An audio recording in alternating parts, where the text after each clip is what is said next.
So welcome to my channel once again. Let's start with today's video.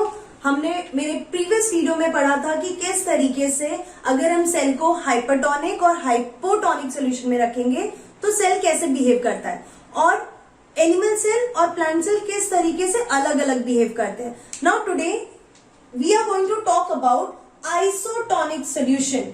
Isotonic solution, iso मतलब होता है same concentration, मतलब कि अगर हम एक सेल लेते हैं और सेल के अंदर और बाहर का एनवायरमेंट सेम होता है, मतलब कॉन्सेंट्रेशन सेम होता है। So this is cell.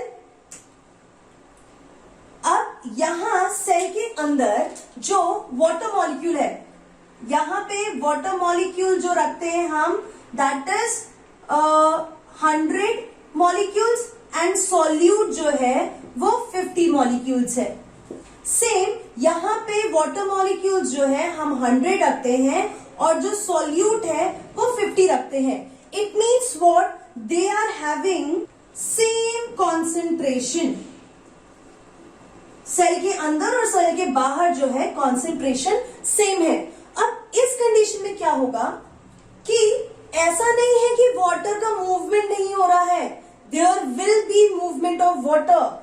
जो सेल है, सेल के बाहर भी वाटर जाएगा और सेल के अंदर भी वाटर आएगा। अगर दो वाटर मॉलिक्यूल बाहर जा रहे हैं तो दो ही वाटर मॉलिक्यूल अंदर जाएंगे, means no net movement of water molecule. Water molecule का कोई नेट मूवमेंट नहीं हो रहा है एंड इसीलिए इसको हम आइसोटोनिक सॉल्यूशन बोल रहे हैं। अब इसमें इंपॉर्टेंट क्या है याद रखने जैसा, क्योंकि इससे ना एग्जाम से बहुत क्वेश्चंस आते हैं। तो आपको एक चीज याद रखना है कि जो भी सेल होते हैं, एनिमल सेल के लिए जो आइसोटोनिक सॉल्यूशन है 0.9% NaCl है एंड 5% शुगर है। This is isotonic to cell. So these are the two important numbers which you have to remember कि जो सेलुलर कंटेंट होता है उसका 0.9% NaCl जो है वो आइसोटोनिक सॉल्यूशन है और 5% शुगर इज आइसोटोनिक। सिंपल चीज इसमें क्या है कि अगर आपसे किसी ने ऐसा बोला, the cell is kept in 9% NaCl solution, तो इसका मतलब क्या हुआ कि सेल को आपने कहां रखा है, हाइपरटोनिक सॉल्यूशन में।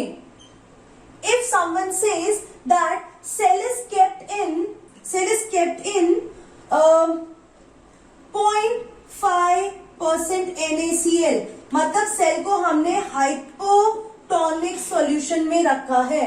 तो इस तरीके से इसे एज अ रेफरेंस पॉइंट याद रखना। सेम अगर मैंने ऐसे लिखा 0.9% शुगर सॉल्यूशन है तो सेल जो होगा that is in hypotonic solution.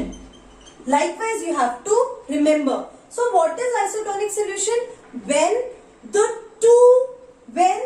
two solutions are separated through a semi-permeable membrane, are having same concentration.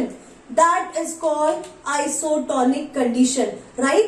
कि जो दो सॉल्यूशन सेपरेटेड है through a semi permeable membrane, उन दोनों का कॉन्सेंट्रेशन सेम होना चाहिए एंड तब वहां पे कोई नेट मूवमेंट नहीं होगा। Now let's talk about the application. First application is absorption of water through root hairs. ठीक है, तो जिस तरीके से ये जो अपहिल मूवमेंट होता है वाटर का थ्रू जाइलम, तो वहां पे जो वाटर है वो रूट हेयर्स के थ्रू जैसे ही एपिडर्मिस में एंटर होता है, that is by the osmosis. Second is seed germination. जैसे ही आप सीड को वाटर में डालोगे तभी वाटर अंदर जाके प्रेशर डालता है, मेम्ब्रेन को परमिएबल करता है और उसकी वजह से सीड जो है वो जर्मिनेट होगा। Third, opening and closing of stomata. यहां पे गार्ड सेल्स का फंक्शन है कि जैसे ही गार्ड सेल्स के अंदर वाटर एंटर होता है, guard cells will become turgid. तो यहां पे क्या है, guard cell will become turgid when water enters in guard cells. तो टर्जिडिटी की वजह से जो स्टोमेटा है वो ओपन हो जाता है, और जैसे ही ट्रांसपिरेशन की वजह से गार्ड सेल्स वाटर लूज कर देंगे, the guard cells will become flaccid and stomata will be closed. तो this is because of water. तो ऑस्मोसिस के थ्रू ही ओपनिंग हो रही है।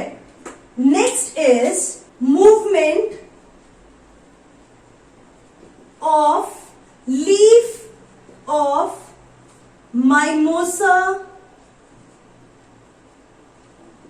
पुडिका। राइट, माइमोसा पुडिका मतलब टच मी नॉट प्लांट। जो टच मी नॉट प्लांट होता है that shows thigmonasty. Thigmonasty means वो टच को एक रिस्पॉन्स देता है, और उसकी वजह से जो लीव्स होते हैं दे ड्रूप डाउन, वो क्लोज हो जाते हैं। राइट, तो ये क्यों होता है? Because of osmosis only. क्योंकि suppose this is the stalk of leaf and this is the leaf, right. तो जैसे ही टच होता है, आप जैसे ही लीफ को टच करोगे, टच करने की वजह से the sensation will move through the leaf, through the growth regulators, and उसकी वजह से क्या होगा, ये जो सेल्स हैं नीचे वाले सेल्स में से water will move to the upper cells, and because of that ये जो नीचे वाले सेल्स हैं अपनी टर्जिडिटी लूज कर देते हैं, श्रिंक हो जाते हैं। दैट इज वाई जो सेल होता है वो एक तरफ ही क्लोज होता है। That is thigmonasty and this is because of osmosis of water. So last जो है, हम हमारे फैमिली, हमारे घर में जो भी मम्मी लोग किचन में जैम्स बनाते हैं, पिकल्स बनाते हैं, तो आपने क्या देखा है, we add salt and sugar.